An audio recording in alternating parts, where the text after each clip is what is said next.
Welcome back to Salute Your Sports. Kamenechev here with Tom Castleman, ready for an awesome show. Had a bye week last week, busy with work, but we're back talking about the NBA playoffs. Got a bunch of game sixes. Nuggets T-Wolves, Mavs Thunder, Pacers Knicks. Can we have some closeouts in the next couple of days? Or do we have everybody's favorite two words in sports, game seven perhaps? Or perhaps not if you're talking to me, but we'll be revealing more of those picks coming up here in our first segment, going over the NBA playoffs. A lot of thrilling series outside of Boston and Cleveland, which that one is done. But the other three series, very, very tight. A lot of drama, a lot of close games, a lot of fun to talk about, no doubt. We'll touch on the NHL playoffs as well real briefly. We'll talk about who the favorite is left in the NHL field looking for the Stanley Cup. We've got the PGA Championship. I'm making a different pick this time around, not Rory McIlroy, my pick that I always make, Tom. So that'll be a big reveal later in the show. The Preakness Stakes, can Mystic Dan repeat and knock out leg 2 out of 3 for a potential triple crown? We'll have betting locks of the week, sports trivia, and plenty more. I can't wait to get started, Tom. How are you doing today? I am doing fantastic. Certainly have been enjoying the NBA playoffs in particular. That's where we're going to be jumping off with our topics today. And the key stat that I'm going to throw out here just right at the beginning as we have this discussion. I know exactly what you're going to talk about. Like the winner of Game 5, who's up 3-2, wins 85% or something of the time. Just go ahead. I knew you were going to bring that up. I just knew it, Tom. The teams that are down 2-3 have a 55 and 292 record all time. As far as winning series go. So when we're talking about these different series, I think you and I are probably going to be ending up on the same side of the fence in this one. And let's start with probably the most compelling series, perhaps of the entire playoffs, but certainly of this particular round. Then the most compelling series will be next round, but the second most compelling. Maybe. I think this is going to be more compelling. If I know where we're going to go on this one, and I don't think it's going to be nearly as close because the Minnesota Timberwolves came out and absolutely punched the Denver Nuggets in the face. They went up to the reigning champions, a division rival, and took 2 games on the road in Mile High. That was really, really impressive. Looking at Game 2, you never want to say like professionals quit, especially in a playoff scenario, but Denver looked completely deflated in Game 2. It looked like were they resting for the next game knowing they're down already? I think that the frustrations were bubbling over for the Nuggets. I think that they were really, really struggling with trying to figure out how to fix and turn the ship around. They've done so, rattling off 3 straight. So you want to talk about different math of how many teams that are down 0-2 and going to win a series. That certainly is a small number. So the Nuggets have defied the odds there. And now we have the Minnesota Timberwolves looking like they don't really have an answer because for Jokic, there really is none. You can double him, you can single him, you can make him pass, you can make him score. It does not matter. He finds a way to get everybody on his squad involved. Everybody contributes and pitches into the win. And kind of the great thing about the Nuggets is that they have a clear hierarchy of everybody's roles. You never have to question who is the first, second, third, fourth, and fifth option. Maybe you can start saying, okay, well, who's kind of rotating in as 4 and 5 on a given night because it goes Jokic, Murray, Porter Jr., but we've seen Aaron Gordon go off for some really great games. I think it was points recently. Game 4, I think. Yeah, Game 4, he was like 11 for 11 or something like that, where he missed the very last shot that he took from the field. Christian Brown in Game 5 was phenomenal off the bench, getting some closing minutes out there. So it's one of those things where they just found a way to have an answer for what Minnesota was doing. But I'm not going to sit here and pretend like there wasn't a bit of consternation about, oh my gosh, we all thought, of the teams, Denver is the most talented, is going to cruise through the playoffs. A bit of a hiccup for them in this series. I do, however, think that they're going to close out. They're listed as underdogs on the road in Minnesota. That doesn't really surprise me. This series has been pretty physical, pretty close, even within game to game. So, I like the Nuggets to close out Game 6 on the road. If it goes back to Denver for Game 7, though, I don't really have any concerns about them being able to hold, home court. this is what happens as a playoff series goes on. You learn each other. You find out some things about each other. You develop your initial punch, your counter punch. Feels like Denver's done that. I don't know if Minnesota has another counter in the bag. They're certainly going to need somebody to step up besides Anthony Edwards, though. He's been the one consistent factor for them this entire series. But we've seen Karl Anthony Towns, Rudy Gobert, Jaden McDaniels, even Naz Reid. Like these guys are kind of going like in and out. I think also Mike Conley's health. I haven't checked on the injury report. He seemed to be a significant miss in game 5. If he's not going in game 6, that's an extra ball handler that's not really on the floor. And we saw that Minnesota struggled with that in game 5. So I think there's a lot of factors in play here that make me think Denver's going to be able to close this one out in 6, maybe 7 if it gets to that point. Yeah, I think, Tom, a lot of this has to do with the simple fact of repeating is hard to do. It's hard to always be on. I mean, I know we think of these professional athletes as superheroes, but they're human beings just like you and I, just like everybody. You're going to have an off day. You're going to have, an off game here and there. I mean, I think game 1 was more about Anthony Edwards and his 43 points. The Nuggets, weren't terrible in that game. Just Minnesota was a little bit better because they had their superstar playing at an A+ level. I think game 2 was the off game for them. Jamal Murray was 3 of 18.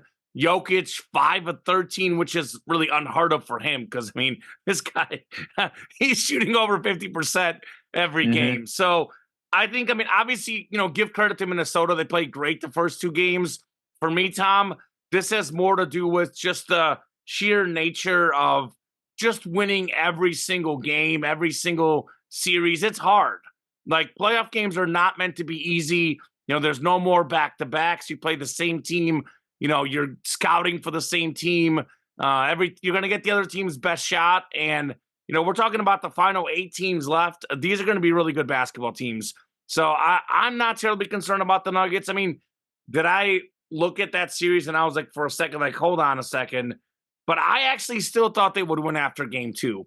Obviously less sure of it than, before, but this team is just so good. And I think a lot of it is Nikola Jokic. I talk about this all the time. Great offense beats great defense. Rudy Gobert, the defensive player of the year. Whenever he was guarding Nikola Jokic in this last game, Jokic was 8 for 9 from the field against him. 8 for 9 from the field against Rudy Gobert. Jokic, a lot of times people talk about, do we let Jokic score, not double team him? Do we let him, facilitate and pass to his teammates? Like, are you good with Jokic getting 40 points, or would you rather have Jokic get 25 points and a triple-double? Well, in this last game, he did both. He had 40 points, Tom Castleman, 13 assists, 0. Let me repeat this. 0 turnovers. He was 15 of 22 from the floor, 2 of 3 on threes, 8 of 9 from the free throw line. This guy played a near perfect game. And you look at that game, you look at those highlights, there was a lot of plays, even Gobert in the post-game conference. He was like, I was right there. I blocked 1 or 2 of them. They still went in. This guy, there's just nothing you can do. He's so skilled and he's so big that it's just, there's no answer for him. He can see over anybody, make the crazy pass. He can score over anybody. And that's just a difference maker that you simply don't have. I think you and I have I've talked about this ad nauseum the last, 2-3 years on the show, how the NBA has so many great players and the difference between the first and the second player is not that big. The difference between the 7th and 8th is not that big. Now, I'm not going to say it's enormous, but I think we've kind of seen it the last year and a half that Jokic is the best player. And at this point, there is 0 debate. Like, there's no way you can debate that somebody is a better basketball player than him. The Nuggets have that difference maker. And what's so great about him is he's so big, he can get the easy points. He's a really good shooter from free throws, from threes, from the perimeter. But if he's not making his shots, he can get the easy baskets. He can do everything on the basketball court. Nikola Jokic, just incredible. So for me, I kind of mentioned, Anthony Edwards, game 1, amazing, 43 points. You were talking about it earlier, just to echo what you were saying. The Denver Nuggets, like, it's Jokic 1, Murray 2. Porter's kind of 3, but sometimes it's Gordon. Hmm. Gordon had 27 points in game 4. The role players are stepping up. Caldwell Pope, MPJ. These guys know exactly what they're doing. Meanwhile, Minnesota's role players not really stepping up. I think Mike Conley being out game 4 really, really hurt them. I think, obviously having a point guard, not putting that mantle on Anthony Edwards to do literally everything is massive for them. A veteran leader, Mike Conley. But I think a lot of this, for Minnesota to have any chance, it's not just the role players. I think Anthony Edwards is going to be there. Anthony Edwards is a killer. He's a Hmm. great player. He's going to play great. It really goes down to Karl-Anthony Towns, because this guy is a really great player, and he's averaging 19 points per game in this series. Not terrible. He hasn't been horrible, but he needs to average 25 minimum for them to have any chance in game 6 or game 7. So they're really going to need to have a much better effort from Karl-Anthony Towns to have any chance. But ultimately, I think the Nuggets take care of business in game 6. They're a championship team, Tom. And what do championship teams do? They close out the opponent when they're there. They don't want to mess around. Same thing with the Lakers Hmm. series. Lakers series was super competitive. Timberwolves series, some of the games were blowouts, but overall competitive as a Hmm. series. The Yeah. Nuggets know how to win these competitive games, know how to win these competitive series. You don't want to push it to game 7. And if they do push it to game 7, I'm going to take them anyway. Because, the champs in a game 7 scenario is one that's tough to argue against. But they've already won 2 road games in Minnesota. I don't think they have any problem going in that building and winning a tough road game. I know we're Hmm. recording on a Thursday afternoon. Game 6 of that series is tonight, Thursday night. Probably may not get this posted till Friday, so whoever's listening already probably may know the result of the game. But I'll tell you, Tom, I do think the Nuggets take care of business tonight. They're just such a great team. And to me, I don't think this is the most compelling series. I don't want to give away my pick yet, but I think the next series in the Western Conference Finals, hands down, the most compelling series of the playoffs for me. I think Interesting. Minnesota's pushed the Nuggets. They're going to have an even harder test in the next round, Tom. Ooh, I feel like I strongly disagree with that one. Let's just get into that one because this is All right. Mavericks and Thunder. This is one where, I picked Thunder to win. I like what the Thunder have been building. I kind of like the small market build through the draft model that they've done. I know like they traded for Shea Gilgeous-Alexander as part of that deal with the Clippers that sent Paul George to LA, but I kind of What a still great consider trade. that as like an organic build, really. So I'm a Sure. huge fan of that. But you look at, the Dallas Mavericks, it's also kind of hard to look at Mark Cuban and what he's done with turning that franchise around. Amazing. He's been absolutely phenomenal as well. And it's basically a team, Mavericks have been in the Western Conference Finals before. Luka Doncic knows what it is to get to that point at the very least. Of course, Kyrie Irving is an NBA champion. And he's playing at a higher level than he has really in the past few years. I mean, you look at his Boston Celtics days, his Brooklyn Nets days, you know, talent was there, but something was a little bit off. He wasn't really playing at like that peak performance level that he has achieved with Dallas. And then you want to talk about role players stepping up. The Mavericks have been doing that to this point, and this has been a little bit of a weird series because I think that um, it's tied up at, or it's now a 3-2 advantage for Dallas heading into the game on Wednesday night. It was tied up, but the Thunder really needed a weird game 4 in order to tie it up because I think Dallas was around 50% from the line. Gilgeous-Alexander was hitting everything from mid range. He wasn't really getting to the basket and also not really hitting 3-point shots.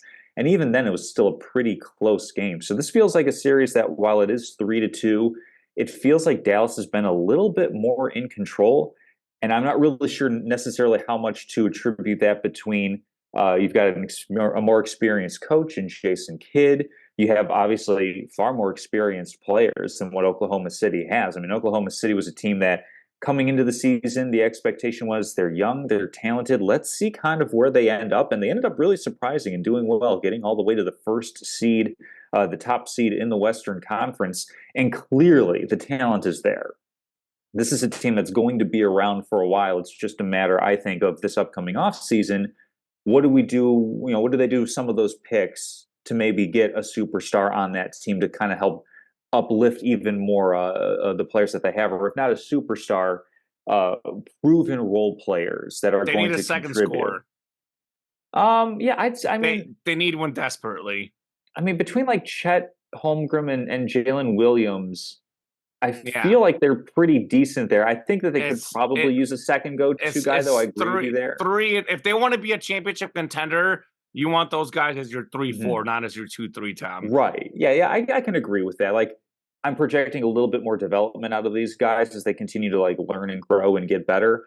Sure. But this feels like a team that I thought talent-wise had what it takes to get to the Western Conference Finals. I think maybe it might be an experience thing. Like, I'm not entirely sure what it is about, why Dallas is doing so much better, because I don't think as far as talent goes that there is a super steep drop off from Luka to Shea Gilgeous. I don't think it's steep. I think that there's a drop Yeah. off. Doncic is the best Sure. player in the series.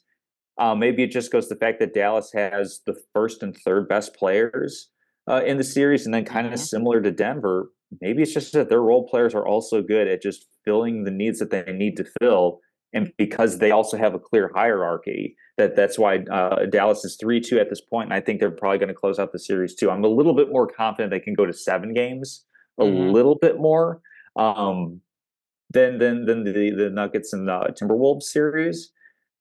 But even then, I'm not quite sure because, like I said, it's kind of been a weird one so far. Yeah, I'm gonna stick with my pre-playoff predictions we made. Mhm. I had the Nuggets and Mavericks in the Western Conference Finals, and I'm feeling really, really good about it.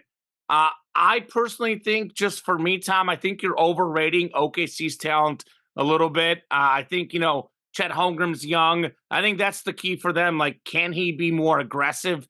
Can he develop into a second scorer? We'll see. Because some guys are just better as lower usage guys. If you're asking him to Mhm. score 15, 17, 18 points, he's really good at defense. What if you're asking him to score 25? Does it take away from that part of his game? I'm leaning towards he's probably not going to develop into that. Like, I look at him sort of like a Kristaps Porzingis. Like, if he's your star player or your second, leading scorer, I mean, he's their second best overall player because of what he Mhm. provides on defense, rebounding.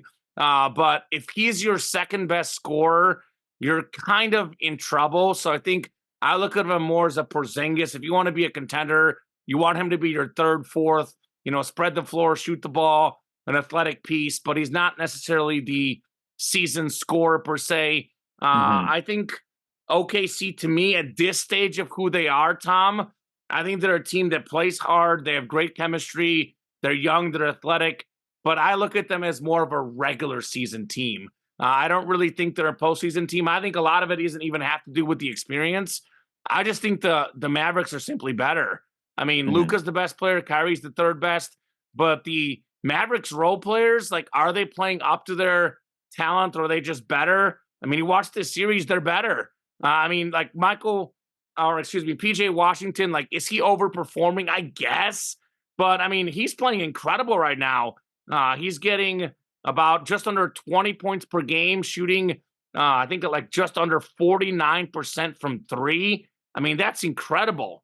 48 for three, under 19.4 points. Daniel Gafford, 11 points, 8 rebounds, 2 blocks, shooting 61% from the field, proving that you could be a really good NBA player. Like, you could be the fourth or fifth best player in an NBA roster as a big guy, even if you don't shoot the three. If you're good at what you do, you're good at what you do. And I Mhm. always we think of talent as just offensive talent. Defense is a skill too. And Daniel Gafford is a defensive stopper. The Mavericks last year, they had Kyrie and Luka. They played no defense. What has Mark Cuban done? He's brought in Daniel Gafford to play defense. They have Roy Jones Jr. to play defense. PJ Washington to do literally everything. I mean, this team is playing so good right now. And it's not even because of Luka and Kyrie. Luka's getting only 24 points per game in this series, shooting just 42% from the field. Kyrie is averaging only 14.4 points in this series. So Mhm. they're up 3-2 with their best players playing like at like a C minus level, Tom. And that is scary because I think both of those guys are only going to get better. I think Luka in a game 5, the triple double, shot about 50%, put up more than 30 points. he seems to be awakening a little bit. Whereas I look at on the other side, SGA, he's getting no help. I mean, I mentioned Derrick Jones Jr., Daniel Gafford doing a great job for the Mavs on offense and defense. PJ Washington has been probably the third best player in the series, not even Kyrie. He's been the third best player in the series. Kyrie's been the fourth best. And if I'm being honest, probably Jones or Gafford have been the fifth and sixth best. SGA is doing what SGA does, getting about 31 points per game, shooting almost 50%. His averages are pretty similar to the regular season. He's doing what he can. Game one was great for them. Put up 117 points. They won game one. It was great. After game one, it's been horrible for OKC other than SGA. 110 points, 101 points, 100 points, 92 points. Jalen Williams is their second leading scorer in the series, getting 16 a game, but shooting only 41% from the field, only 31% from three. Chet Holmgren needs to be a lot more aggressive. He's getting about 15 a game, shooting 49%. They're going to need him to get about 25 a game to have any chance. I know their coach, speaking of experience with coaches, he made I don't know if I'm going to call it a panic move. I mean, it's always easier to say when it doesn't work out, but, he brought in his sixth man to start instead of Josh Giddey, and they had their lowest point total of, this series in the last game. So it was kind of, to me, a little bit of an odd move. And I'm looking at OKC right now, and their offense looks stagnant. I mean, it's SGA or nothing. That's literally their offense right now. And I think it's different in the regular season. When you're young, you're athletic. All these back-to-backs, I think, help OKC more than almost any other team because they're the youngest team in the league. Who's got fresh legs in a back-to-back? The young guys. So I think their regular season record is not as good as who they are as a team. Now, I agree with you. They're young. Some of these guys will get better. Are they a top 4 or 5 seed in the West for the next 5, 6, 7 years? Yes. But are they a top 2 or 3 team in the West? I don't think so. I think they're right around that 4 or 5 range. Again, they finished the same record as Denver. They were like 1 game ahead of Minnesota. I actually like Minnesota better overall than OKC personally. And then I look at them, they were only a few games ahead of Dallas. And Dallas is a different team the second half of the year. After they made those trades to make their defense better, after Luka and Kyrie, got used to playing together, the second half Dallas Mavericks were better than OKC. We're seeing it in this series. So as far as the most compelling series, I mean, if I'm ranking the best teams in the NBA right now, Tom, Denver 1, Dallas 2, Minnesota 3. The Celtics are my 4th best team. I know you were really high on them. And then OKC is probably 5th best. So I know you're saying Minnesota, Denver's the most compelling series. I think the best series in the playoffs is going to be the Denver Nuggets and Dallas Mavericks. We get the Luka and Jokic matchup, the 2 best players in the world right now. They're friends, they're jokesters, they have this really fun relationship. We have Kyrie and Jamal Murray. What are you looking for in the playoffs? Your second best player to shine on the biggest stage, and both of those guys, NBA Finals, Conference Finals, they raised their game to a next level. I would say, without question, to me, the most compelling series is going to be the Denver Nuggets and Dallas Mavericks. I think if the Mavericks played the T-Wolves right now, Dallas would definitely beat them. I think if the T-Wolves played OKC, the T-Wolves would definitely beat OKC. My hierarchy in the West is Denver 1, Dallas 2, then I look at Minnesota 3, and OKC 4 as far as the best teams in the West right now. That's just me, Tom. I know everyone's building up this Minnesota series. The Dallas and Denver series is going to be, for me, definitely better. I don't know if I can call a 5-game series overly compelling. And I'll go but anyway, 6-game series. Dallas wins in game 6, like they did against the Clippers. They take care of home court in game 6. I'm looking at Denver, Dallas to be a 6-game series. It's going to be a lot. I think every game is going to be really, really close. This Minnesota-Denver series has had some blowouts. I know it seems close because it's 3-2. I think the Dallas-Denver is going to be like one of those like classic Denver Nuggets series. Like they win in 6, maybe they win in 5, but every game is close. And that to me is more compelling than having a couple blowouts and just clearly seeing that Denver is the better team compared to Minnesota for me. And I think that with this series in Minnesota, they're proving that it's going to be like a 5-game series, maybe 6 against Dallas. But Don't count out we'll move to a Dallas. series that's also in a game 6. We've got the New York Knicks and the Indiana Pacers. Pacers are currently a decent favorite in game 6. I think it's about 5.5 points last I checked. On Bovada, you can probably get a different number elsewhere. But I think that this is going to be a series where it's going to be really difficult to close out. I think Indiana has done really, really well at home. But like a lot of, I think, younger, more inexperienced teams, closing out on the road is going to be a challenge, even if they get it to a game 7. I will say that of the 3 series, I'm going to go with the Knicks to win because, again, they've got that 3-2 advantage already. They just need one win. But of these 3 series, I think this is the one where the underdog, the team that's trailing, is most likely to catch up for the simple factor that the New York Knicks are operating on such a thin margin with all the injuries that they're facing. They're down to maybe we could call it a 7-man rotation as That's far your, as what. yeah, that's to me is overblown personally. I don't want to, I'll let you, I don't want to cut you off, but most championship teams have a 7-man or 8-man rotation. Very rarely do we see, in the NBA Finals, teams throwing out a 9-10-man rotation. I agree. OJ Anunoby's hurt, but he might come back by the time the next round is around. Yeah.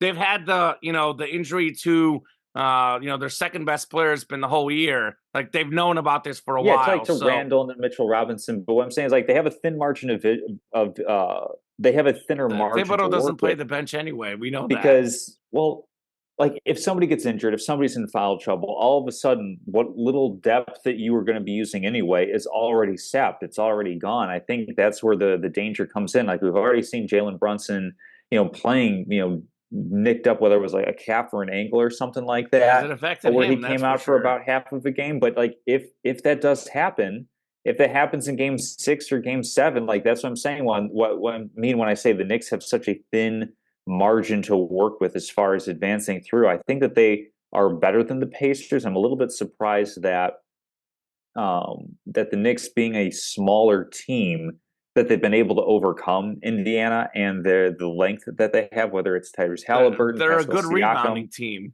They're a tough team. They're a Thibodeau team. I think that kind of comes with a little bit of a ceiling, though, where I can definitely see the Knicks with this 3-2 advantage, whether they close out game 6 on the road or whether it has to go back to the Garden for game 7, and everybody's going to be all crazy and goo goo gaga about that because it's the basketball mecca of the NBA. I think that regardless of who advances, these teams are capped at reaching the Western Conference Finals, which for the Pacers, this is a successful season by far and away. Like if they're able to get to the finals, amazing. You get that extra little bit of experience with a team that, your core is pretty well set going forward with Tyrese Halliburton, Miles Turner, Pascal Siakam. You've got like a core group of guys that I feel is pretty good. It's pretty deep. I don't know if I'd ever say it's an NBA championship contender. But like, not for the 4th or 5th seed in the East. Exactly. Maybe you win a round or two. Maybe the 10th seed out west. Maybe. Yeah, enough things break your way that you get to this point. Like that's the season that the Pacers have enjoyed, and I don't think there's anything wrong with that. I also think the Knicks have caught a couple of breaks as well. I mean, we're talking about, like, I had 76ers representing the other side of the East Conference bracket. You with the Bucks, obviously both those teams out in round 1. So these are 2 teams that have capitalized on the opportunities so far. I don't really think they advance much further. I'll go with the Knicks to win out simply because I trust Thibodeau a little bit more as a coach. Though, to be fair, Rick Carlisle has his own bona fides. So I think that the Knicks, I'm going to pick them to advance, but I also think that they are the most likely of the teams ahead to lose out. I think that the Pacers stand a better chance than the others of advancing to the finals. That might be true but I still feel pretty good about the Knicks. I mean, again, the Boston Celtics have had the easiest playoff run maybe in the history of the NBA. And it's not even because there's not good teams. It's because, the second and third best teams in the East, if healthy, are the Bucks and 76ers. No doubt about that. I mean, the Knicks are, I would say, a pretty distant 4th. And the Pacers are probably a pretty distant 5th. I mean, maybe Miami if they're healthy as well.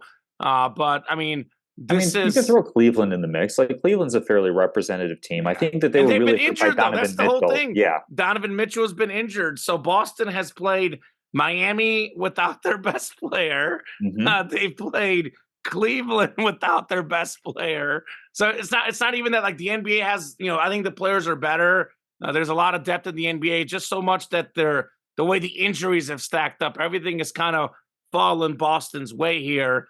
And like I look at the teams left in the NBA playoffs, there's 8 teams left, and I think there's 5 title contenders. I mean, I think all 4 teams out west, and then the Celtics being the only Hmm. one in the East. I guess there's only 7 teams left with Cleveland out technically, Hmm. but of the final 8 teams, I look at the first 5, then look at the next 3, and the gap is just so enormous. It's just they're so much lower.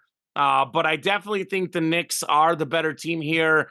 I think a big problem with the Pacers is they just don't guard anybody. And that's why, for me, I'm not even worried about the Knicks' injuries and the depth, because if you can't play any defense, I mean, all these other teams have raised their playoff intensity. And some of that is, due to skill. Everyone always thinks of defense as effort, but certain guys have more of a skill set to shuffle their feet, to just, it is a timing thing. It's not all about Hmm. effort, all about coaching. There is a certain amount of skill involved in defense as well. And the Pacers don't play defense. I mean, of all the playoff teams left, everybody else can step up and play defense. They can't. And that's why if the Knicks are up to like the 9th and 10th best player, that'll really hurt them against the Celtics, Tom, but not much against the Pacers. I mean, this is one of the worst defensive teams in the NBA. They have 0 offensive talent.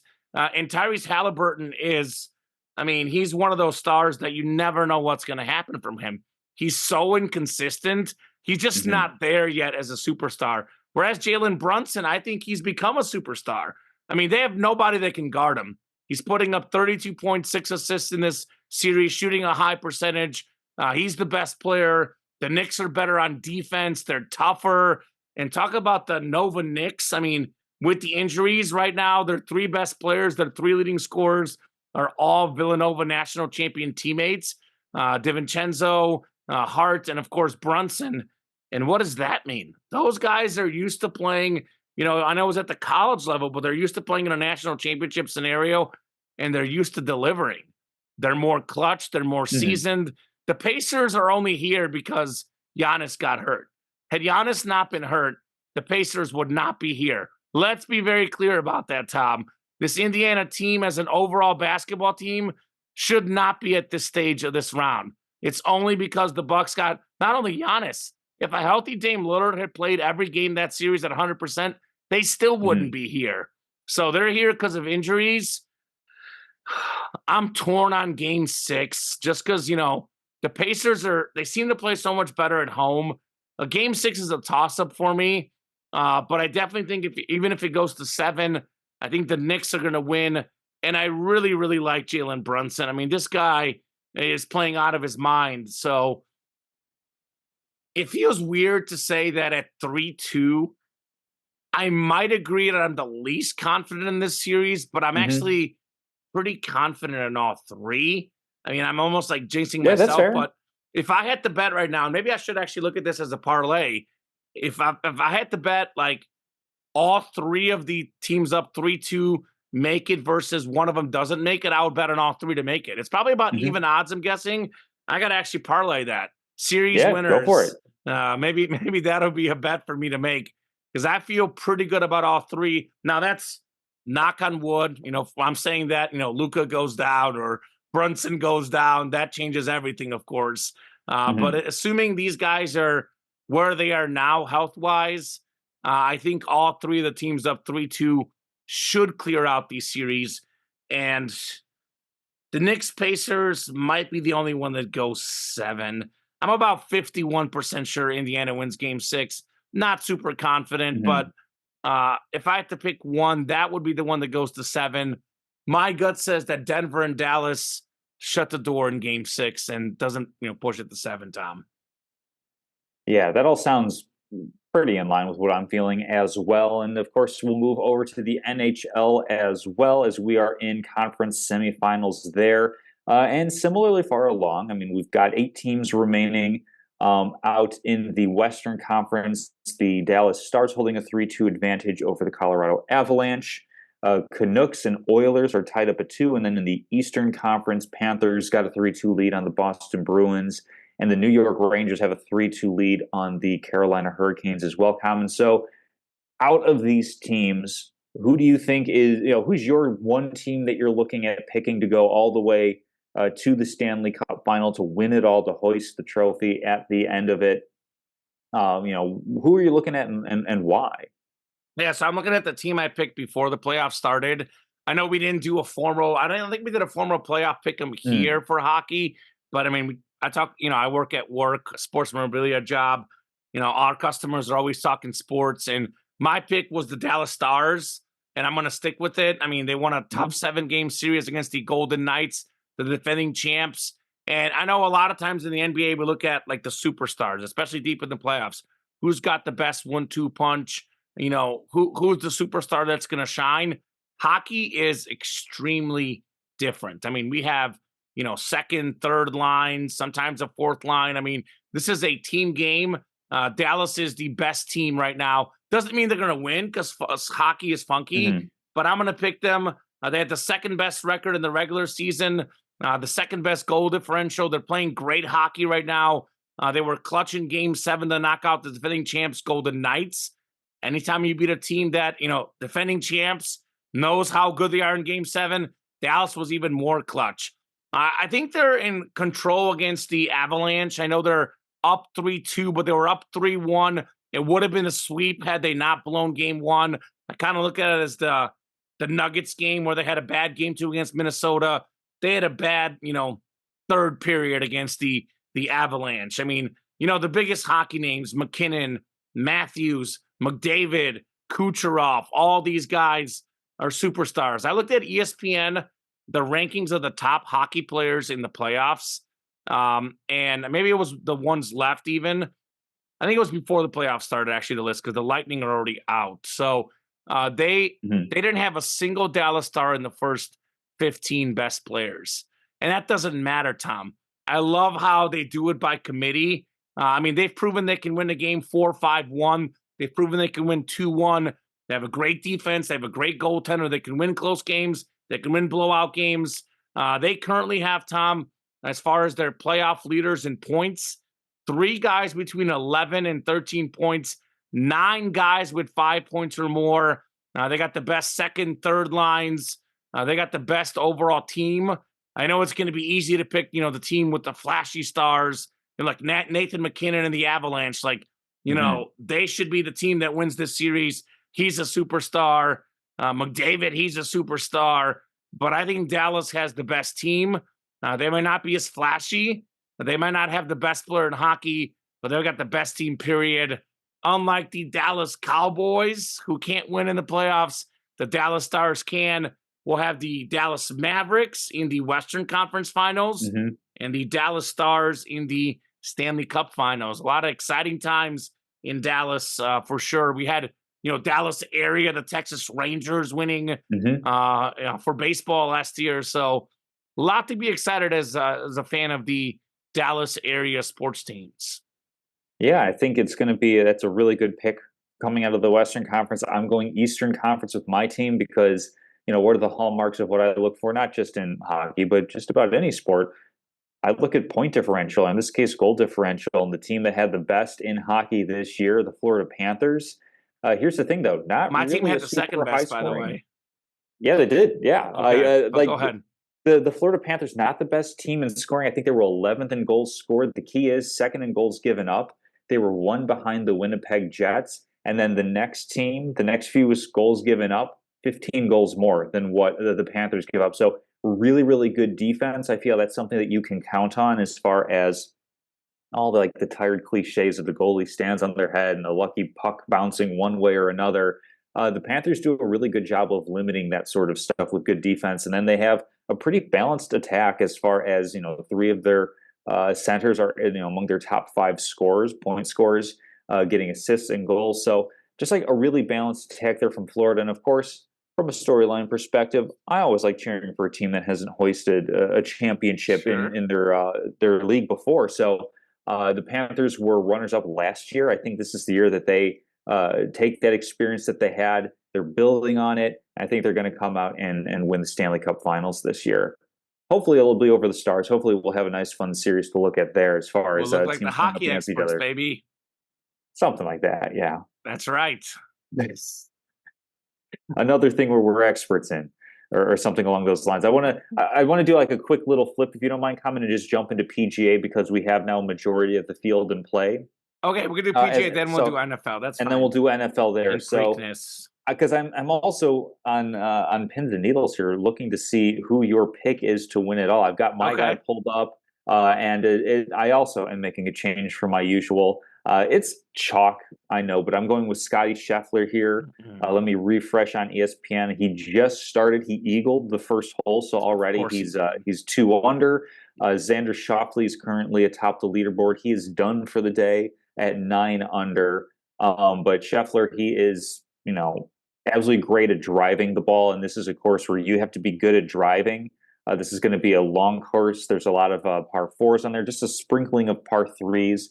As I'm looking at, just maybe like twice as many par. There's actually a few par fives in here as well. So this is going to be a course where, I mean, he put on a green jacket. He's absolutely rolling. If you want to go for a little bit of a longer shot, Cameron Young. From what I was doing some research on, he's also somebody who's kind of built for these longer courses. So keep an eye on him if you want a long shot. But I'm a believer in Scotty Scheffler.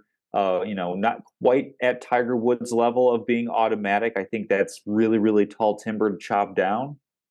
But as far as, being at your peak level, Scotty Scheffler's sitting there as of right now. So I have every bit of confidence picking him to win this thing.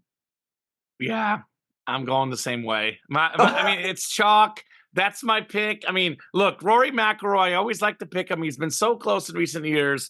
Rory's playing good, by the way, tied for 4th right now, 5 under, 4 back of Xander Schauffele. I mean, Xander Schauffele, obviously the number 3 player in the world. Rory McIlroy, number 2 player in the world. And Scotty Scheffler, number 1 player. I mean, you look at the golf experts. This is not even, what we're saying. Everybody's saying this around the golf world. Scotty Scheffler is currently, the way he's playing the last year, not just winning the Masters, winning all these other tournaments, and just, always being, if not winning, being right there in recent year, last year or so. They're saying that this is the most dominant golfer since Tiger Woods. Now, he's nowhere near the Tiger Woods dominance. When Tiger was in his prime, when Jack was in his prime, those guys were different. I'm not saying he's at that level, but he's been the closest to that level since Tiger Woods. He just won the Masters. He's playing some incredible golf, the best golf of his career. You mentioned he's really good at driving the ball. He just, right time for him. Scotty Scheffler, win the Masters, win the PGA Championship, and really cement himself as the clear number 1 golfer right now in the world. And I mean, I'm looking at the guys behind him: Xander Schauffele, Rory McIlroy. I mean, Schauffele hasn't been winning majors. Rory hasn't won a major in a long time. If it's, those 3 guys at the top, or a guy that, maybe isn't as high as those guys, who do you trust in that setting? I mean, I trust Scotty Scheffler. This dude has been absolutely hot. So that's my pick. I'm not committing to him as my adopted golfer because I don't want to pick the same guy every time. But this time I'm going to go chalk. Give me Scotty Scheffler to win the PGA Championships. Coming off a Masters win already. Talk about a double. That would be fantastic. Absolutely. So now we'll shift into the NFL as the schedules are released. This really overwrought, overblown type of experience. That's fun, but I think that a lot of people are taking this because it's just any little bit of NFL news is absolutely Football's going king, to baby. Come on, Tom. And it's chum in the water for piranhas type of thing. So let's look at some of these games here. As far as, what are some of the best matchups? We already knew what the matchups are, but now we know when they are, not just the day, but also the TV slotting as well. I think that's really a significant and one for me, just right off the bat. And I know you're probably going to say it too, but Chiefs Ravens to kick off the season. I think that is going to be a really, really fun one. And it's going to be an AFC Championship rematch, and it's going to be really interesting to see. These teams are looking a little bit different instead of it being Gus Edwards and Justice Hill They're and trying both to figure looking out again. better, Tom. That's how they're looking. Derrick Henry joining the Ravens as just like that hit you in the mouth thunder to go with Lamar Jackson's lightning. Of course, Xavier Worthy. You want to talk about lightning? Speed. He's Hollywood gonna. Brown, too. Hollywood Brown is there, and pretty significant ads, especially given that we have no clue what Rashee Rice's status is going to be for the season. I Well, would he's hazard out to the beginning of the year. I think didn't he get suspended for one of them? I is think is the suspension official, because he's got a couple different incidents. Like, it wouldn't yeah. surprise me if he's like bye bye for the year type of thing.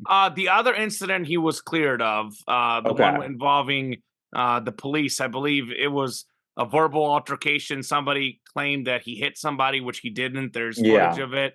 So right now, the only thing they have is the car accident. Unless I'm missing okay. something, don't quote me on that. Well, But I think he's looking at, from what I saw, probably like half the season, which is just fine for Kansas City because he'll be back for the playoffs, and that's all mhm. they care about this year. I'll tell you that.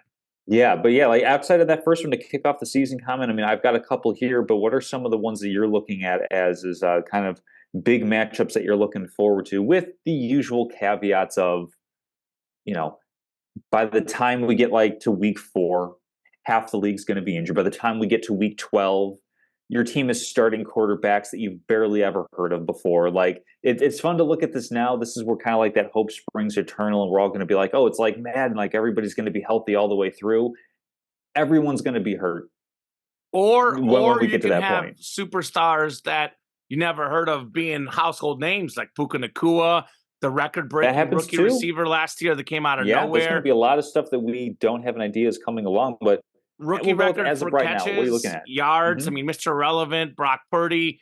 I think the first thing that stands out to me, and this is very intentional. I know there's some of the schedules are set in terms of divisions, but some of the Hmm. like non-divisional opponents aren't set. I know some of those may have been set, but I mean, I'm a diehard football fan. I follow this so closely. I dig at stats. This is my hobby, Tom. But I know you said the schedules were set, but nobody really, I mean, some people did, but a lot of people didn't have time to look at every schedule of every team, Mm. all 32 teams and everyone they play. So I think the first thing I think of is the 9 playoff rematches. That is a lot of playoff rematches. The Chiefs Ravens week 1 is massive.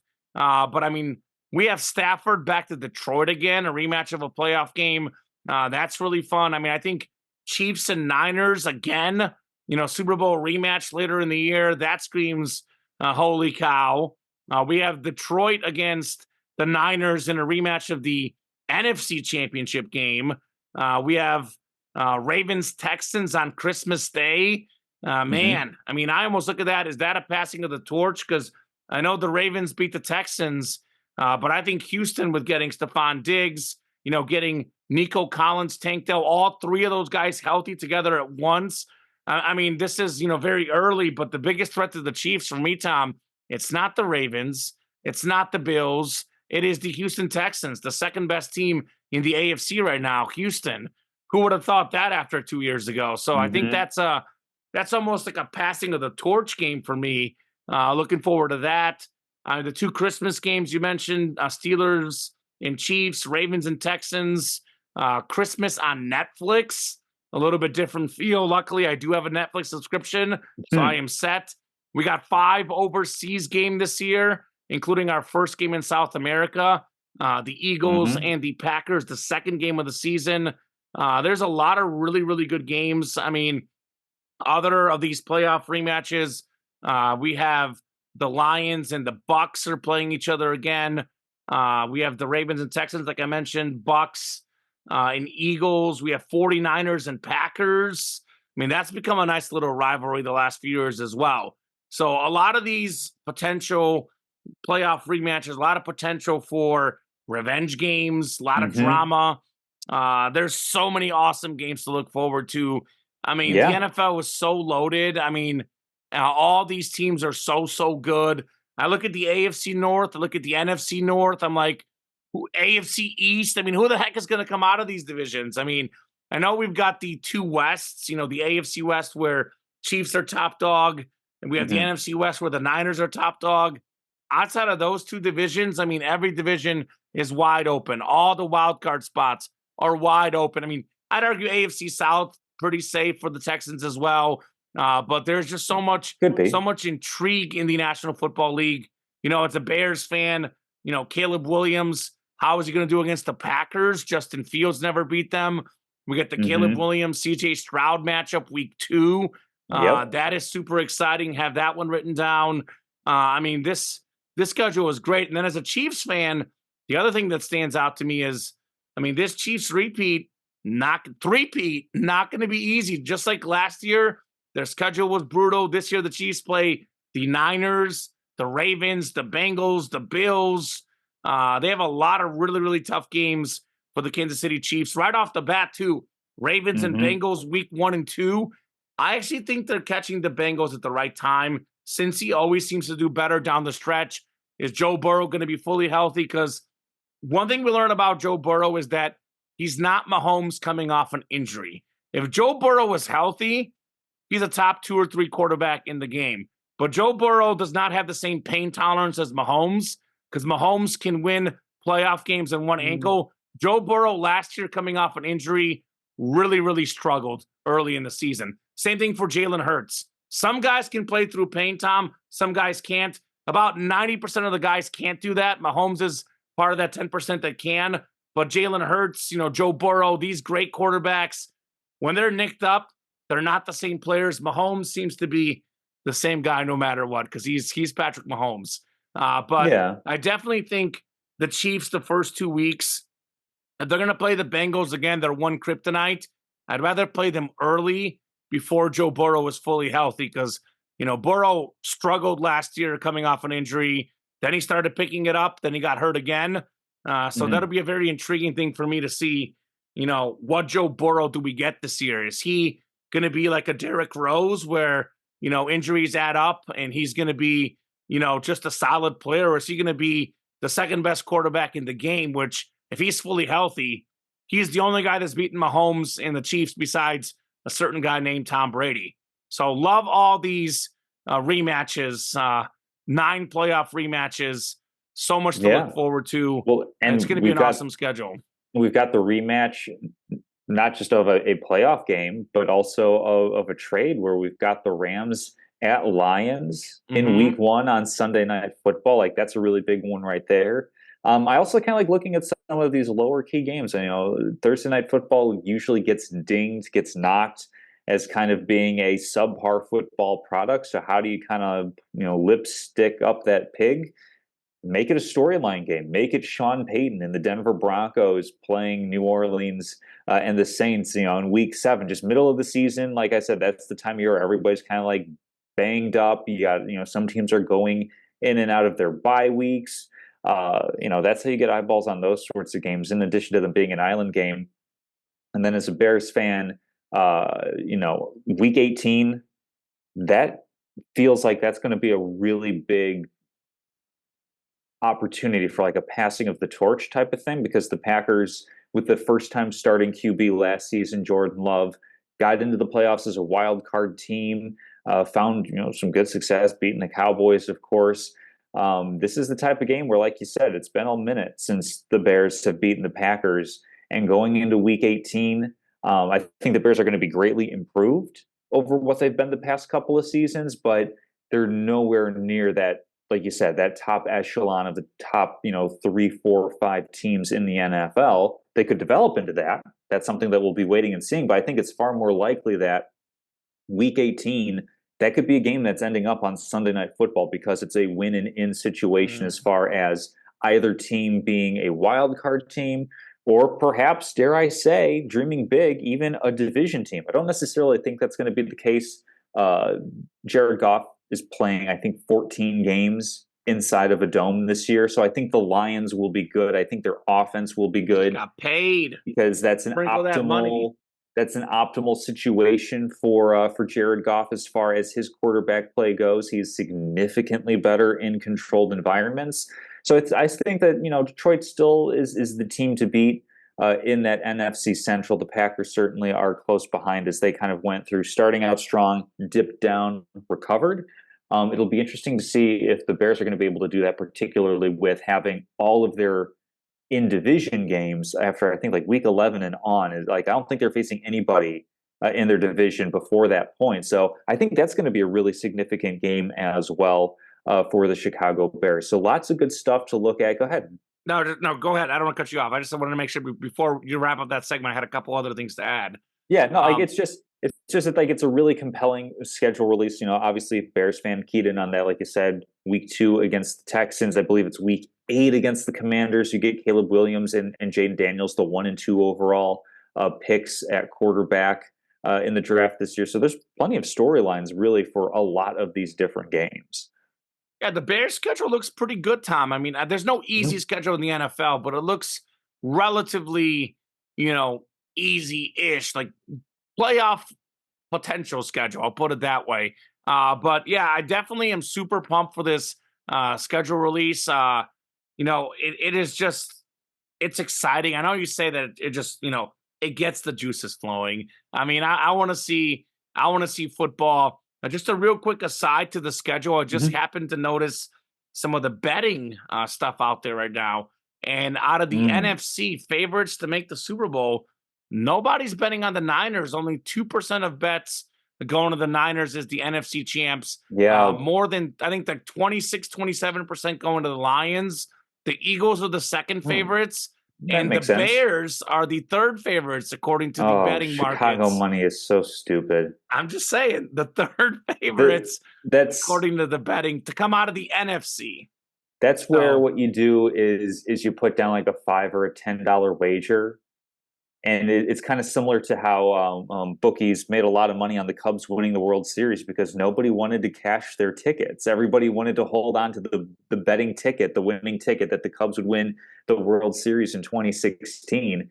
Right. I could see the books looking at the Bears and saying, hey, we're going to make money either way because either they're not going to make it, which is far more likely than not, or let's just say the Bears do the unthinkable. They go ahead and they win the Super Bowl in the year 2024.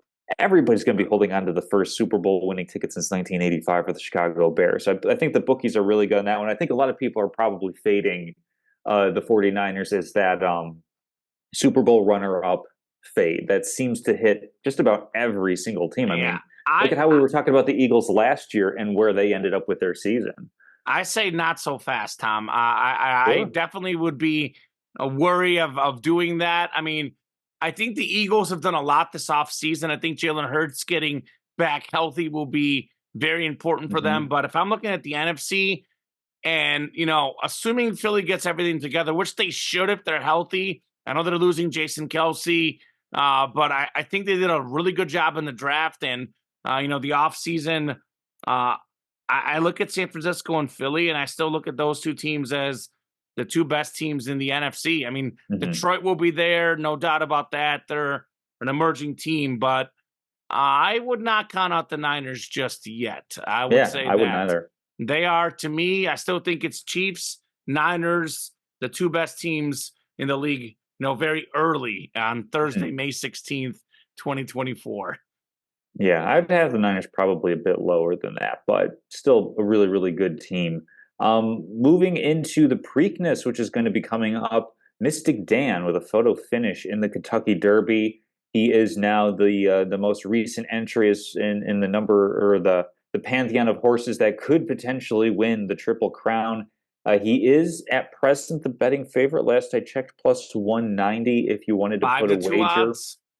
Yeah, 5-2 odds. So, Comment, are you going with Mystic Dan, or are you taking the field on this one? Perhaps you have a different horse you might be looking at here. The field versus Mystic Dan. That's interesting. Well, I'm going to go the storyline. I'll take Mystic Dan. I actually won money on Mystic Dan at the Kentucky Derby. He was my 16-1? Something like that. I may have got him at a deal. It might have been 16-1. I always look for, I have multiple bets. Everyone's got their horses, but I've got I pick one of the top 3 favorites. I always put some money on. Then I'll have one absolute long shot. Then I have one medium one. That course that's 4, 5, 6 It's Mhm. not like a favorite, but it's a sort of secondary favorite, like a realistic, Yeah. 16 to 1 odd. You put $5 or $10 on it, you walk away with some money. So Mystic Dan was my medium level long shot. And I won money on Mystic Dan last time. I love the storylines. So I'll say Mystic Dan gets it done again. Right in that hot hand. Give me Mystic Dan to win the Preakness this weekend. Yeah, it's interesting. There's a couple different things that you can look at here as far as Mystic Dan winning the second leg of the Triple Crown here. In the arguments for, you want to go for a Seinfeld reference here. His mother was a mutter, and his father was a mutter. He does evidently he does pretty well racing on wet tracks, and there's a decent chance of precipitation Let's on that go. race. However, to No. temper, on the other side of things, Uh-oh. he did run a similar style or a similar schedule of race back in November, where he raced a course on November 12th and then again on the 25th. On the second course, he finished fifth in that race. I believe it was the Arkansas Derby. I could be mistaken on Boo. that one. But basically, it's a small sample size. But is this a horse that can win a race on just 2 weeks of rest? Is going up against a relatively small field. I think it's only 8 or 9 horses Yeah, total in the that's what I saw. field. Small field, exactly. Um, so like that increases the chances a bit. But I believe all these horses are fresh that he's going up against. So I think there for might be me, one. I can't remember now. yeah, I could be wrong. There might have it's one been of those one things that where I ran don't both. think he's going to. I don't think he's going to win the Preakness. If I'm going to be picking somebody, give me Imagination at plus 400 to win the Preakness. Okay. As he's kind of like moving down the gates. He said, and totally not just taking that from the research that he was doing. I have no idea how significant it is, but it definitely feels like this is the sort of thing where Mystic Dan with a photo finish to win the Kentucky Derby. We're not looking at an overly dominant horse here as far as winning the Triple Crown goes. Great job winning the Derby. Not Secretariat. I don't think he's going to be winning the Preakness. So I think we're going to go. We're not going to have a Boo. Triple Crowner this year. Boo. Storyline Castleman. Boo. You're getting Let's see. booed off your own show. Yeah, that's fair. That's par for the course. I'm just kidding. Moving into locks of the week. It's been a minute since we had a show, so I'm looking over everything now. I think 2 as a weeks show ago. we were three and Yep. three. I I think have we it written broke even. down. I could go over it for you, Tom. Go for it. Yeah. I had a 1-2 week. Bucks +8 versus the Pacers. They lost in game 6 by 22. That one missed. 76ers -3 over the Knicks. The Knicks won by 3 instead. Then I had my moneymaker. Why I'm up There you two go. grand betting on the air. Inter Miami to beat the New York Red Bulls. They won 6-2. Messi No got sweats. five assists and a goal in the second half. They're actually down 1-0 at the half. Then they scored 6 unanswered No goals. sweat. Then the Red Bulls got a penalty kick at the end of the game to make it 6-2. So this week, I'm almost tempted to bet Inter Miami again, but Messi did miss the midweek game. So there's a chance he may not play. So I'm going to hold off, because they don't do well without him. They drew 0-0, 0-0 this last game. So I'll definitely, let's just say I've cashed in a lot of money on Messi and Inter Miami this year. The GOAT, baby, Leo Messi. But 1-2 week, 39, 35, and 1 on the year, over 500. I'll take it. Not bad. I think my outside the show betting is even better though, Tom. So I'll say Probably. it's been a really good betting year for Kamenechev, but not as good as Tom Castleman's. I'll tell you what, I am not winning at the clip you are. And as far as I know, there's nobody in the world with a better win percentage than Tom Castleman right now. 45-30 on the season, 15 over, 2-1 again last week. You had the over 213.5 Bucks Pacers game 6, 120-98, 218 points. So you were correct. Tyrese Maxey over 6.5 assists in that game 6, only 5 assists. Again, show was last 2 weeks ago, so these are old games we're going over. And then OG Anunoby over 14.5 points game 6 before his injury, 19 points for OG. So 2-1 for you, 1-2 for me, 39, 35, and 1 for me, 45-30 for you, Tom. So the show, a lot of credibility on the program, especially with you. Yeah, no, I Let's think not lose it this week, right? I don't think that we will. So we're going to go Scouts honor on this one, if you don't mind. I know that PGA play is underway, but Scotty Scheffler was my pick to win. He was also, let me just go for locks of the week. Pick to finish in the top five. I found that at minus 110 on Bovada. I think currently he's outside the top five. Obviously, he's off to a strong start there, but I found that one this morning as I was doing my betting research. I'll Let me give it just to you. pull. The Yeah, live I'm just line going to is pull it up now now. What's minus up? 225, the live line for top five. But I'll give it to you because you had it before.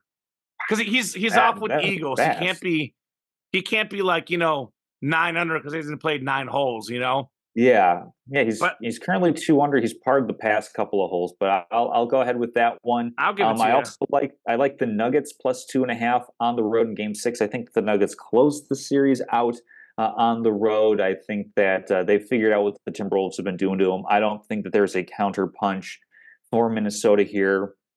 This is just an instance of they gave it their best shot, but they're coming up a little bit short. And then you're not going to like this one. Mm, You're really going to be really unhappy with this one. mm. New York Liberty -8 over the Indiana Fever. Oh, don't do my girl The Caitlin Fever Clark get dirty like knocked out, that. blown out by like 21 points. It's nothing against Caitlin Clark. It's that she's not on a very good basketball team. You're The probably right, Liberty with a Tom. 5-point win to open their season, but Brianna Stewart only had 8 points in that game. The That second that best team in women's basketball. There's like, how we talk yeah. about men's basketball, women's basketball. It's like the Hmm. Aces, the Liberty, and then everybody else. Yeah. So if it's going to be that, I think that the number's probably that way because there's still the Caitlin Clark effect of a lot of people wagering on Indiana to cover stuff. But I think Okay. the line's probably vastly different. Sabrina Ionescu is phenomenal. Brianna Stewart, of course, is I in that mean, conversation of the great women basketball players. So I'm going to go with the Liberty on this one with an 8 point or laying 8 points. I believe on the road. you're 45 and 30, Tom. I would be, I think I trust whatever you're picking. I'll put it that way. Although what does that mean? Well, math is hard, but are you winning Hmm. 2 out of 3 on average? Is that what it's telling us? I Or believe even it's more? 60%. I'm going to divide 45 by 75 really quickly. 60% even. Yeah. Okay. So probably 2 out of 3. All right. Well, I'm going to piggyback on the Nuggets one. I Hmm. saw it at 2, but if you've got it at 2.5, I'll take it at 2.5 as well. Nuggets plus 2.5, Game 6 against the T-Wolves. This game is tonight again. If people are listening to the show on Friday, maybe Saturday, just make sure this is for Game 6 tonight. Nuggets are the defending champs, are the best team in the game. They know how to close out series. They don't mess around. They've already won 2 road games in this series already, so it being in Minnesota to me doesn't affect things much. Nikola Jokic is, the best player in the world. 40 points, 13 assists in the last game with no turnovers. He was 8 of 9 against Rudy Gobert, the defensive player of the year, which tells you there's no answer for him, not just by the T-Wolves, but by every team in the National Basketball Association. I think Denver, to be honest with you, I'm probably going to have 2 separate bets on this game. I would actually even take the plus money line to make a little bit more profit because I do think Denver does win Game 6 outright. But for the sake of the show, for the sake of trying to be somewhat close to this juggernaut that is Tom Castleman, I will keep my 2.5 points, but I will probably bet the money line outright because it pays out a little bit better for the Nuggets. And then Mavericks -4 over OKC on Saturday. Dallas in Game 6 closed out the Clippers last round convincingly. I'm looking for more of the same. Shai Gilgeous-Alexander, great player. Talked about it in our earlier segment. He's getting no help from his teammates. He is a man on an island for the OKC offense. Meanwhile, we got Luka and Kyrie, and Luka came alive the last game. He really has not been great this series, to be honest with you. Mm. But the last game, his 3 ball started going in, shot about 50%, put up more than 30 points, got a triple-double. You get Luka cooking, you're in trouble. Luka at home, oh, man. PJ Washington looks like, I don't know, the guy looks amazing right now. So the Dallas Mavericks are cruising. playing really good basketball from their role players. And Kyrie and Luka have not been great yet. In a closeout game, they get a superstar effort from their two superstars compared to OKC's one superstar. Now, give me the Mavericks to win by more than 4 at home in Game 6 and close out that series convincingly. And then lastly, I'm going to go Tyrese Halliburton over 20.5 points in Game 6 against the Knicks. They're at home where he scored 34 and 35 points in their last 2 home games. He did just score 6 on the road recently. What does it tell you? He's a young guy that just simply is a lot more comfortable at home. We saw at the NBA All-Star Weekend, the skills competition, the All-Star game. I mean, this guy just, when he's in Indiana, he's got this sort of comfort level. It's a Game 6. He's the best player on that team. I know Pascal Siakam's actually probably playing better right now, but you're down 3-2. Your superstar is going to have to put up a big game at home. He'll put up a lot of shots. I think he gets over 20.5 in Game 6 for the Indiana Pacers, 20.5 points. All right, looking forward to all of those matchups and player props. We'll slide over to trivia. I don't have anything that's like super duper current. I think I had one that's evergreen. Let me see if I can. Do you want to hit me? find I it. love trivia. We have enough time today, Tom. Yeah. So you can hit me with yours, and I'll hit you with mine. This was a happy birthday tweet that I saw a little while back. Okay. So this is for baseball. Can you name the only pitcher, specify in baseball history, to have a perfect game, an immaculate inning, and a 4 strikeout inning?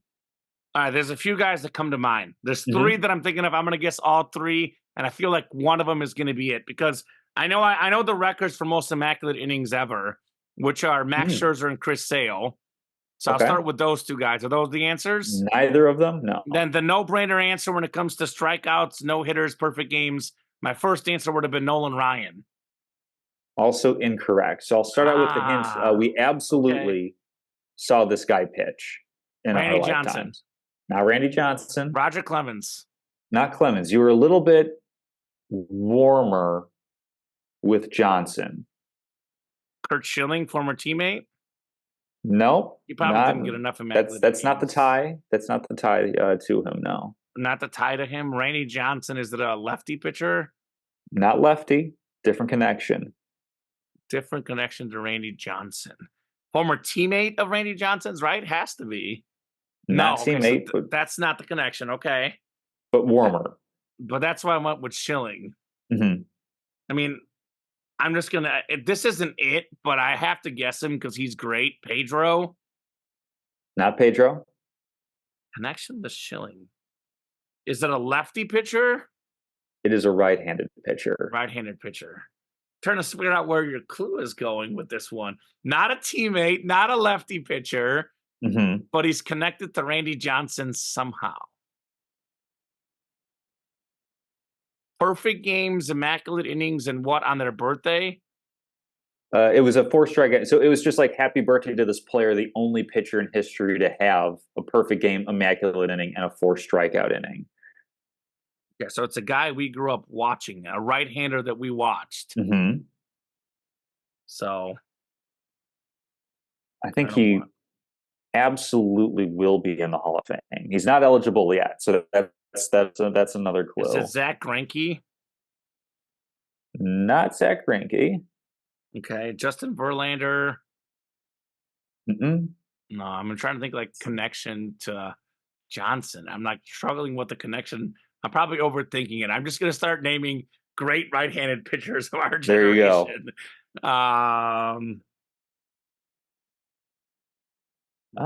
Maybe not in the Hall of Fame. He won't get in the Hall of Fame? Maybe not. I'm a bit surprised, actually.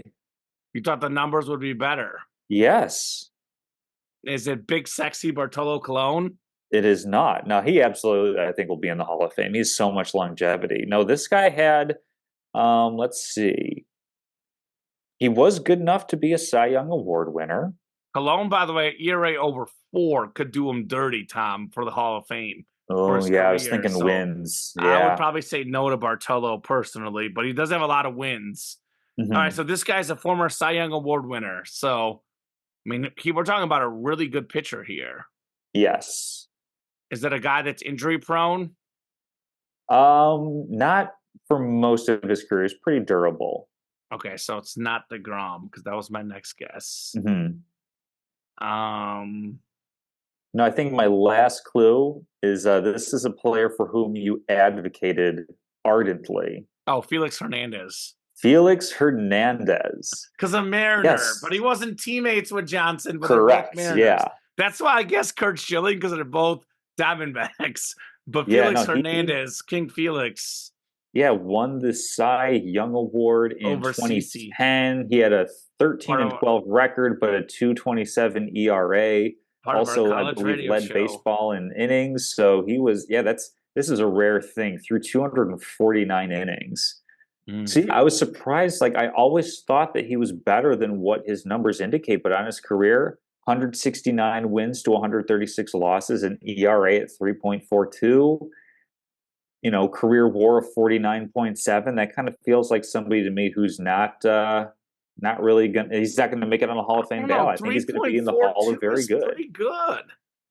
I Yeah, don't but know. it's not Hall of Fame. He's got for his credentials. He has one Cy Young, 6 All-Star appearances, and 2 ERA titles. So I'm inclined to say he's probably on the Yeah, outside maybe the looking Hall good. of Like he Very had a Good. good stretch, but It's just that this is the only thing I would say in for his case, because I probably lean like again, baseball Hall of Fame's hardest to make, so he's probably not yeah. going to make it. Probably doesn't deserve it.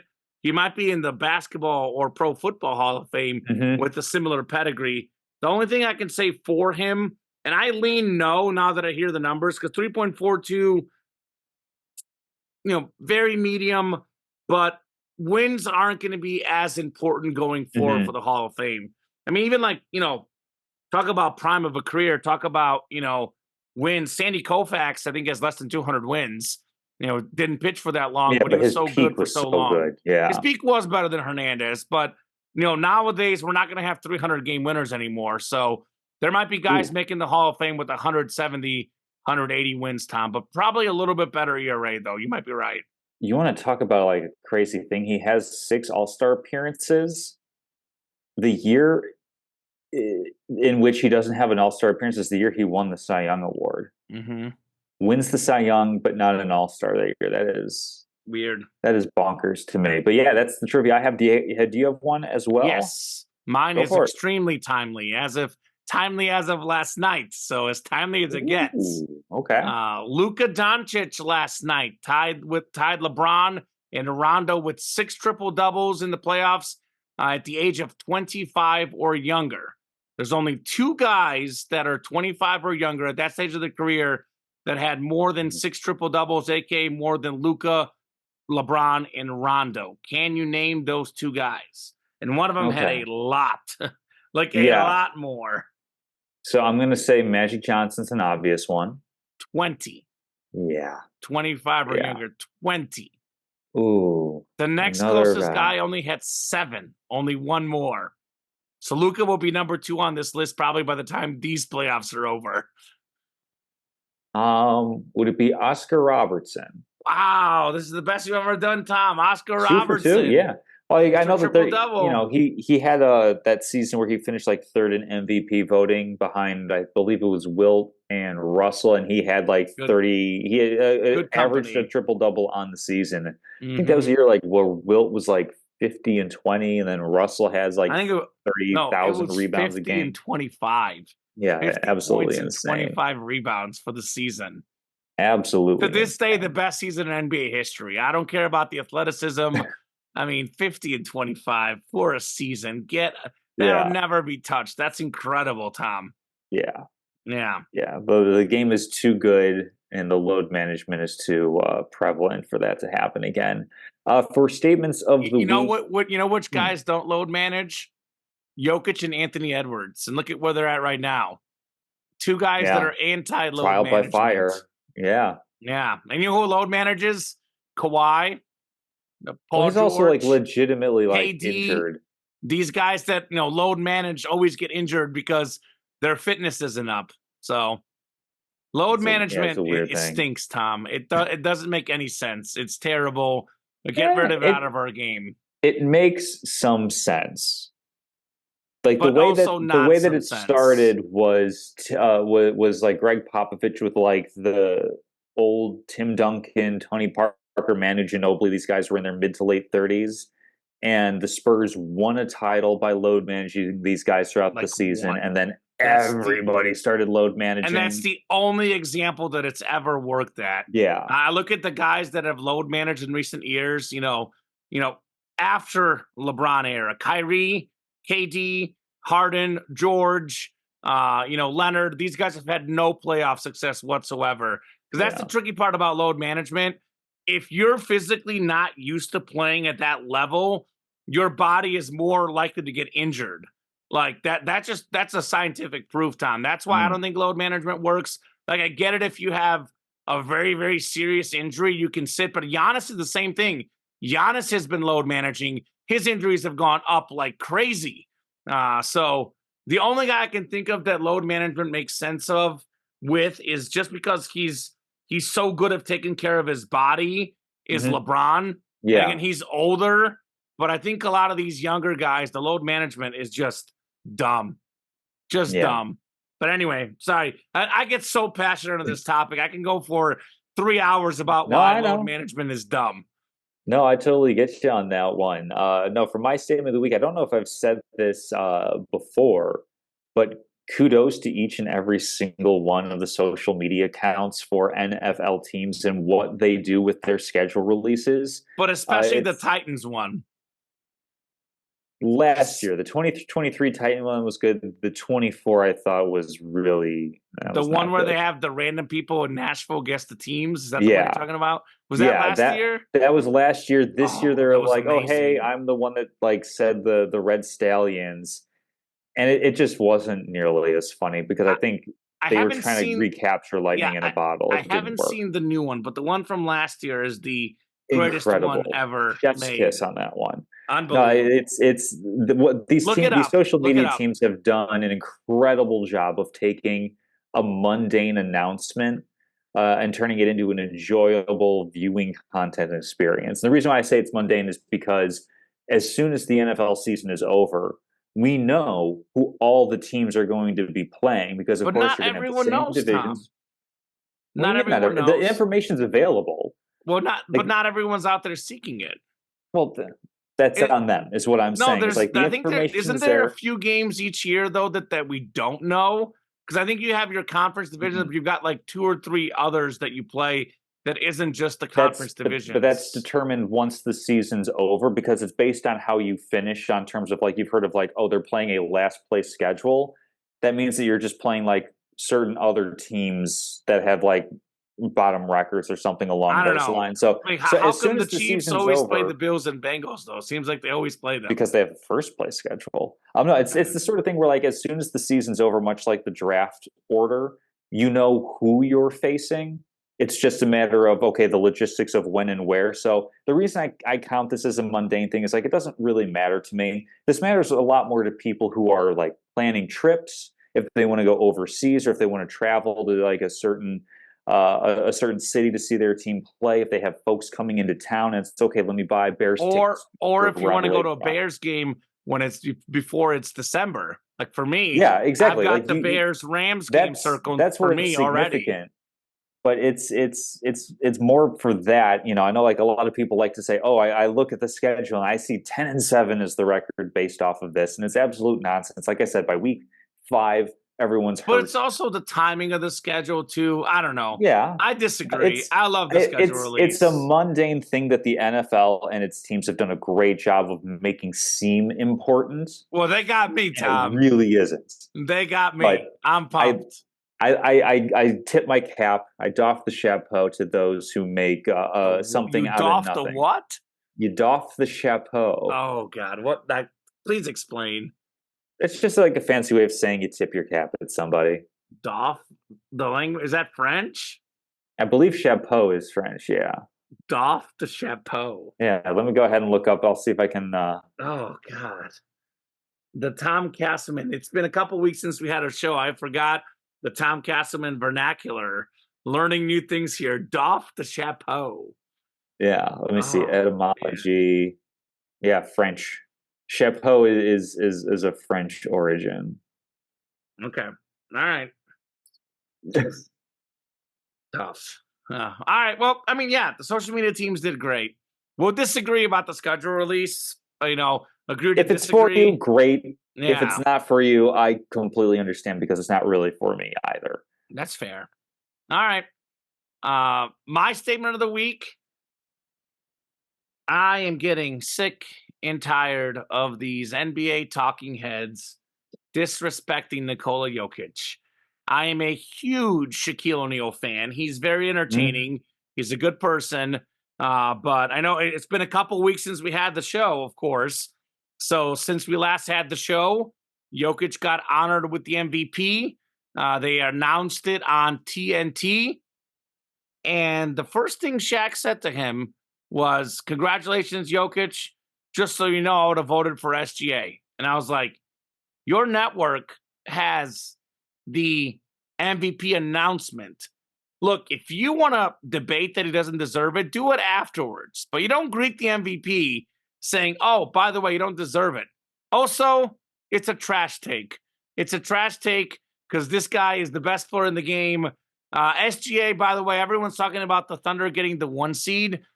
They had the same amount of wins as the Nuggets. They got it because of a tiebreaker. So it's not like he led his team to more wins than Jokic did, just to make that point clear.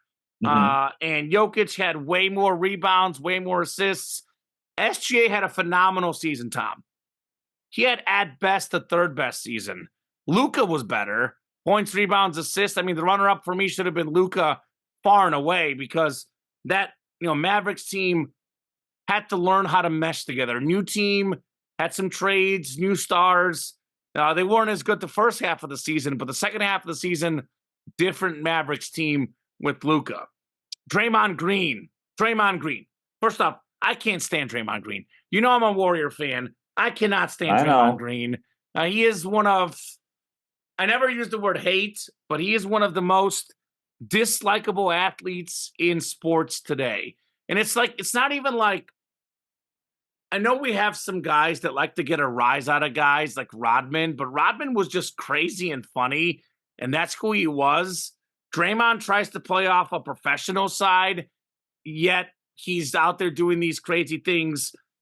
He's also not informed. I mean, I wish TNT wouldn't hire him because he was talking about how, when uh, Jokic got the 1 seed, everyone wanted to give him the MVP. And it was like in his MVP seasons, the Nuggets did not have the 1 seed.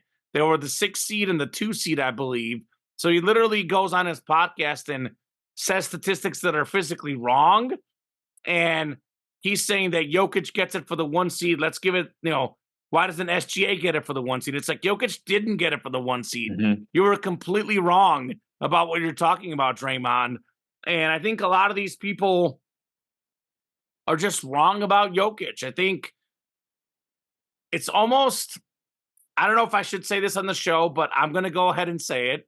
And it's a little controversial, but Mhm. I'm just going to go with it. We're seeing reverse racism, for all the racism we have in society, white on black racism. I think the black professional basketball community is being racist toward the white guy. They just can't believe he's that good. And they almost don't want to admit it to themselves because Nikola Jokic is better than SGA. Nikola Jokic is better than, any white or black player right now in the NBA. And I think you see like Kendrick Perkins, same thing, was fighting for Embiid last year for the MVP. It's almost like a sort of disbelief. I don't know if you heard what Lil Wayne said about him. Lil Mm. Wayne said he can't stand Jokic. He looks like the dad of a YMCA basketball player. And I'm like, well, you might not be able to stand him, but the guy's the best player in the game. And I think there's a sort of shade that gets thrown out there towards Nikola Jokic that's not fair. I know there's plenty of media members that are hyping him up. I'm not saying that it's all bad. There's a lot of hype, but I almost think like there's not enough hype. I mean, like when Jordan was the best player, and I'm not saying Jokic is Jordan or prime LeBron, but he's probably the next best thing since those guys. And the treatment that, MJ got, the treatment that LeBron got, it was this all-out love fest. And it's like NBA fans and NBA media, like, they don't want to embrace Jokic as that next clear number one.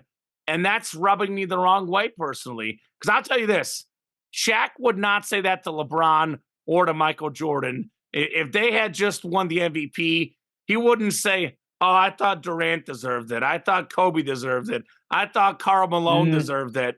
Now, see, I think he sure would if he that. believed it. I think this is more. But that's the thing. Of it's a misguided belief in the head, Tom.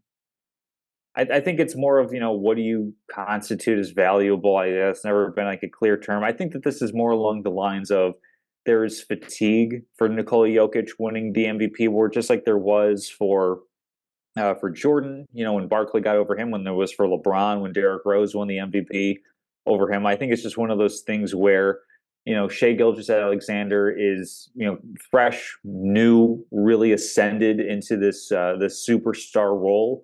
And like looking at the team, it's like you said, I think that the Thunder are talented, but I can also look at the roster and understand why people might disagree with that and say, well, they really are led by Shai Gilgeous-Alexander, that he is the guy that is leading them. I mean, it's the same argument you can make for Nikola Jokic, in my opinion, that if you took him out of the equation, the Nuggets drop off significantly. Absolutely. It's the same thing for Luka Doncic. That's why these three guys were in the MVP conversation this particular season, was what they're doing on the court and their availability for their team. So I think it's more along the lines of that there's fatigue more than anything else as far as those narratives go. I don't think it's necessarily rooted in skin color or anything like that. I think it's more fatigue. I think that's the level of these guys. I think it's a combo of both. I think there is. Shaq's on the record for giving Jokic his props when they're doing the post-game interviews and everything, and Shaq's like, hey, you are the next great big man. He's given him his props before. I think it's just that in this particular case, you've already won it but twice. we have the narrative of Jokic as the next great big man. I'm not saying that people aren't. There's not some that haven't talked about it, but we don't hear enough about and I know you hate this debate, but everybody has this debate all the time. Is LeBron the GOAT? Is MJ the GOAT? Is Kobe the second best shooting guard? With what Jokic is doing right now, we have to start talking about him on the pantheon of all-time great centers.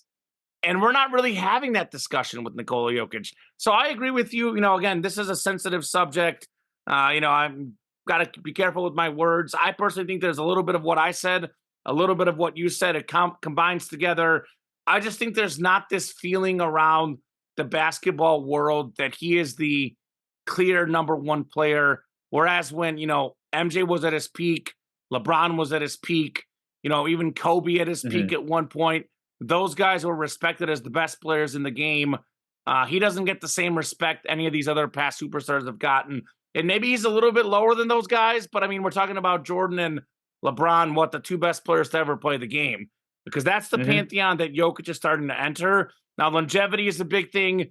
Were his first 3 or 4 years anywhere near what LeBron and MJ were? They weren't. But is his prime near what those guys are doing?